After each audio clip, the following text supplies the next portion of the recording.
Salut Internet. Il y a quelques jours en commentaire on m'a demandé de parler d'Oni Link. Je me suis dit que ça pouvait être pas mal de proposer quelque chose sur ce personnage.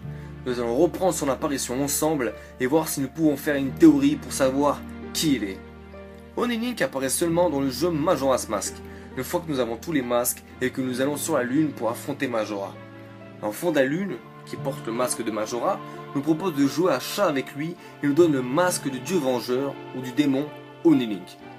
Déjà, jeu de l'Oni qui signifie jouer à chat chez nous désigne un gentil et un méchant dès le début par les titres des participants. Et c'est Link qui est désigné comme le méchant, donc Oni Link. On peut aussi le prendre de manière plus métaphorique, le fait de jouer aux méchants et aux gentils.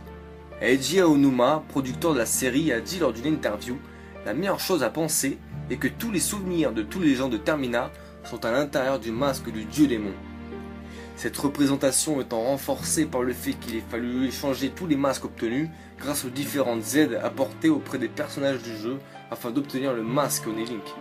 En gros, ce dieu démon, d'après Eiji Aonuma, est la représentation de tous les souvenirs des gens de Termina.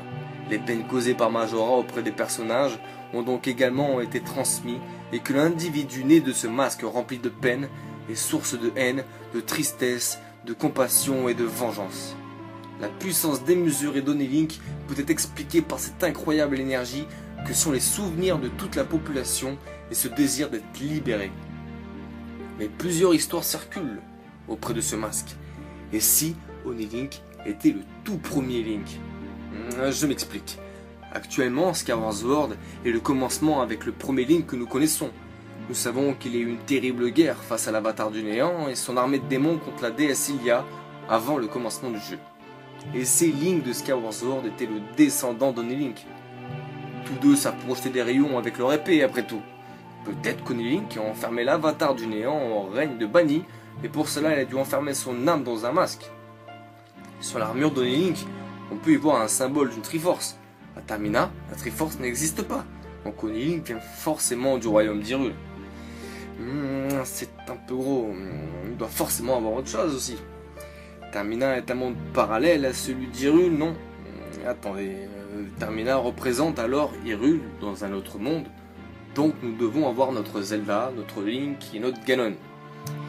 Et si avant que Link arrive à Termina, une bataille aurait été terminée il y a quelque temps, entre Oni Link, qui représente notre Link, Zelda, et Majora, qui est donc notre Ganon. Zelda a perdu la vie. Oni Link enferma l'âme de Majora dans un masque pour l'arrêter, quitte à ce que la sienne le soit aussi, en attendant leur ultime bataille. C'est possible. Mais attendez, et si Oni Link était Sheikah? Habit violet, cheveux blancs, contour des yeux rouges? Non? D'accord, je pense m'arrêter ici pour savoir qui est Oni Link. Sûrement le personnage le plus mystérieux de la licence Zelda, sans oublier le vendeur de masques. Voilà toutes les théories qui circulent sur le dieu vengeur. Pour ma part, je pense que l'explication du producteur du jeu est la meilleure. Dites-moi si vous êtes d'accord avec ça. Sur ce, portez-vous bien, surfez bien sur les internets. Peace.